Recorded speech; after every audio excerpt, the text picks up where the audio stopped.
Le SMA, notre mission, votre réussite. Bienvenue dans Transmission, le podcast du service militaire adapté. Le SMA est un dispositif militaire de formation et d'insertion professionnelle.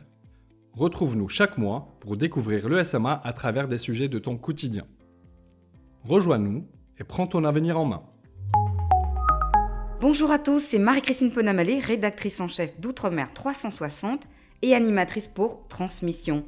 Chaque mois, je te fais découvrir une thématique du SMA et dans ce 3e épisode, on va mettre à l'honneur les femmes du SMA. Transmettre aux jeunes femmes et jeunes hommes la volonté de réussir, c'est aussi la mission du SMA. Avec une moyenne de 30% de femmes parmi ses volontaires, le service militaire accueille dans ses rangs un fort engagement de femmes. Ce chiffre dépasse même les 40% dans certains territoires, comme la Nouvelle-Calédonie. Les femmes sont de plus en plus nombreuses à venir saisir les opportunités qu'offre le dispositif du SMA pour transformer ce qui semble être une fatalité en une chance pour réussir. Dans cet épisode, nous allons partir à la rencontre de ces jeunes femmes qui vont nous parler de leur quotidien et de leurs rêves qui les animent. Nous avons avec nous 2 jeunes volontaires du RSMA de Mayotte. Bonjour Laïna, Alima et Diana. Pouvez-vous vous présenter, prénom, âge, formation, ce que vous suivez, ce qui vous a fait kiffer cette semaine? Alors bonjour, moi c'est Laïna, j'ai 20 ans, je suis formatrice et cette semaine il n'y a rien eu de particulier. D'accord. Bonjour, je m'appelle Alima, j'ai 23 ans. Je fais une formation d'accompagnement vers l'emploi. Ce qui m'a plus fait kiffer cette semaine, c'est de marcher au pas en collectivité avec les camarades. Bonjour, je m'appelle Diana, j'ai 20 ans. Je suis secrétaire au sein du RSMA. Et ce qui m'a fait kiffer cette semaine, c'est la journée de la sensibilisation aux violences faites aux femmes. C'était intéressant parce qu'il y avait différents ateliers, des scénettes et de discussions avec différents partenaires. Il y avait la Croix-Rouge, la gendarmerie et notre pôle MPS du RSMA. On nous a parlé de plein de choses. Bon, très bien. Alors dites-moi, qu'est-ce qui vous a poussé à venir vous engager au SMA? Ce qui m'a fait pousser à venir m'engager au SMA, c'est la volonté de réussir, de pouvoir s'insérer vers un emploi et d'acquérir de nouvelles expériences. Alors, est-ce que la formation se passe bien et en tant que femme, qu'est-ce que vous avez appris depuis votre arrivée au régiment? Ce que j'ai appris depuis mon arrivée au régiment, c'est que ça soit homme ou femme, on est tous un pied d'égalité, sans distinction de sexe ni de religion. Être femme au RSMA n'est pas du tout compliqué car il y a l'esprit d'équipe entre les deux parties de la cohésion. Comme moi, par exemple, quand je voulais venir au régiment, il y a mes parents qui voulaient pas que je vienne parce qu'ils pensaient que ici c'était que pour les hommes. Mais vu que mon frère était déjà passé ici, il m'a incité à venir quand même. Très bien. Qu'est-ce que ça représente comme engagement pour vous? J'ai toujours rêvé de m'engager. J'ai commencé mon service au SMA à l'âge de 18 ans. J'étais volontaire stagiaire et aujourd'hui je travaille en tant que secrétaire. Je suis passée de volontaire stagiaire à volontaire technicien. Cet engagement représente pour moi une grande fierté. Je suis fière de mon parcours et de moi-même jusqu'à présent. Quels sont vos objectifs dans la vie et vous rêvez de quoi en fait? Vous avez envie de faire quoi? Mes objectifs dans la vie, c'est de finir ma formation militaire de pouvoir poursuivre mes études. Je rêve d'être une femme indépendante qui réussit de ses propres moyens et qui soit toujours fière de son parcours. Et je rêve aussi d'être secrétaire au futur. Très bien. Et qu'est-ce que vous avez comme message à faire passer aux jeunes Mahoraises, à chacune d'entre vous? Le message que je ferai passer aux jeunes Mahoraises, c'est de ne pas rater la chance d'apprendre un métier et de trouver un emploi. Nous sommes tous capables pour un avenir meilleur au SMA. Le message que je pourrais faire passer aux jeunes Mahoraises, c'est de prendre leurs initiatives et de montrer que nous, les femmes mahoraises, on est capable de surmonter tous les obstacles, que ce soit dans la vie civile et militaire. J'ai pris l'initiative de m'engager en tant que volontaire du SMA en croyant que j'allais pas arriver, or que c'était faux. J'ai pu surmonter toutes les épreuves et c'est ce qui fait de moi aujourd'hui une femme au service de la France. Bah, moi, si j'ai un message à faire transmettre aux jeunes mahoraises, bah, c'est de ne pas avoir peur de venir au régiment parce que le régiment, c'est pour tout le monde. C'est pas que aux hommes ou etc. Mais c'est pour tout le monde. Merci beaucoup à toutes les trois pour ce beau témoignage. Plein de succès à vous toutes. La quête vers l'égalité professionnelle et l'émancipation financière font de ces jeunes filles des femmes ambitieuses prêtes à relever tous les défis.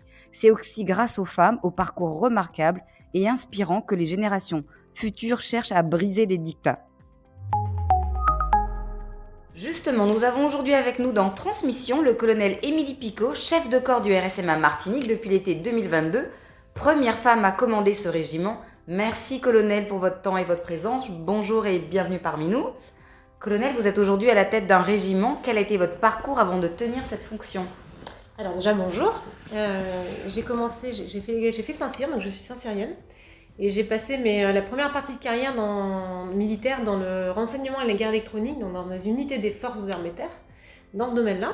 Ensuite j'ai passé le concours de l'école de guerre et ensuite j'ai eu l'opportunité de travailler dans le milieu de l'armement, c'est-à-dire des équipements des forces et les ressources humaines avant de rejoindre le dispositif du service militaire adapté. En tout cas, on voit là un parcours très inspirant pour les jeunes filles. De voir une femme haut gradée avec un parcours tel que le vôtre, peut-on dire aujourd'hui qu'il faut s'imposer pour accéder aux métiers réservés autrefois aux hommes ?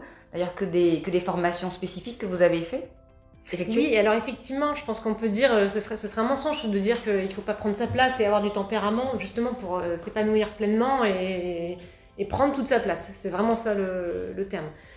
Pour autant, il faut garder l'idée que notre institution, les armées, sont vraiment un système égalitaire. Il y a vraiment une équité homme-femme dans le passage des concours, dans les parcours qu'on nous propose. Nous avons les mêmes salaires, donc c'est plutôt une institution qui est exemplaire à ce niveau-là, en termes d'équité homme-femme.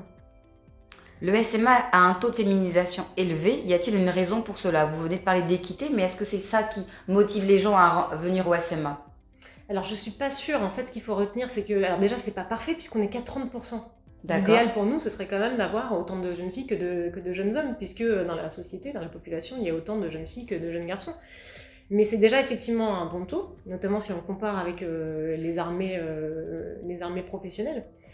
Mais effectivement, en fait le SMA donne autant de chances à un homme qu'à une jeune fille. C'est-à-dire qu'on leur propose exactement les mêmes parcours, il n'y a pas de limitation. Les mêmes formations ? Les mêmes formations, elles ont absolument accès à tout.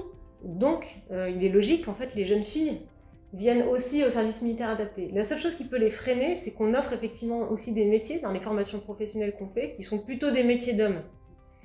Et bien justement, comment se passent les formations ? Est-ce qu'il y a des adaptations pour les jeunes filles, même si on a vu, il y a des métiers plus portés pour les hommes, comme vous dites, des métiers d'hommes.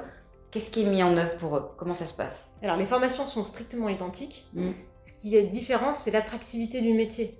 Une fille va peut-être avoir moins envie d'être conducteur de tractopelle qu'un garçon. Ça, je crois que moi qui ai 2 garçons en bas âge, ils étaient plutôt attirés par les tractopelles que par les poupées. Donc c'est un fait. Donc elles sont moins attirées par ces métiers-là. Après, il y a d'autres filières, comme par exemple les filières de la restauration, qui sont dans lesquelles on a plus de filles. Vous voulez peut-être donner un autre argument pour justement pour ces formations, comment ça se passe ? Vous voulez compléter cette question ? Non, j'étais en train de penser simplement que dans l'adaptation qu'on fait, la seule chose qui est adaptée, c'est les zones vie. C'est-à-dire que forcément, comme elles sont internes, les jeunes filles ont des zones vie, donc des chambres et des sanitaires qui sont séparés de ceux des garçons. Mais là, on n'est plus dans la formation, on est vraiment dans tout l'environnement qui leur est proposé. En tout cas, ça montre qu'il y a un environnement respectueux pour elles, en tout cas préservé et serein. Donc ça, c'est très important. Quand on ne sait pas, on pense peut-être que c'est mixte. Mais non, c'est-à-dire que les filles seront avec les filles. Alors, c'est mixte, c'est-à-dire que le système, les régiments du service militaire adapté, les formations sont mixtes.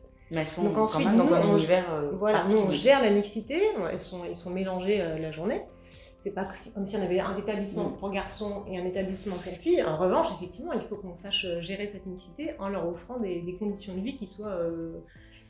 où on respecte leur intimité, donc c'est ça qu'on essaie de faire et on essaie de sécuriser effectivement les garçons d'un côté et les filles de l'autre pour pas qu'il y ait d'excès de mélange des genres. Alors quels conseils vous allez pouvoir donner aux jeunes, en particulier pour les jeunes filles, pour les faire venir au SMA ?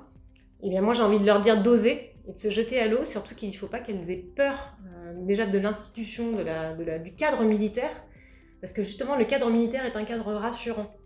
il y a des règles, et la seule chose qu'on demande, c'est de respecter les règles aux jeunes filles, aux jeunes garçons. Donc il ne faut pas qu'elles aient peur de ça, de ce côté discipline.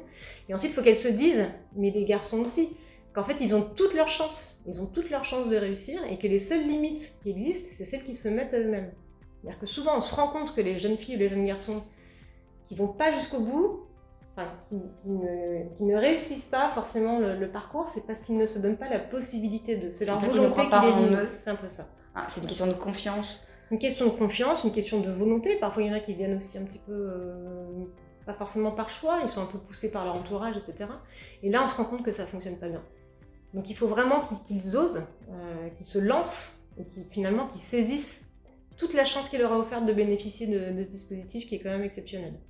Merci colonel pour votre témoignage très passionnant et engageant.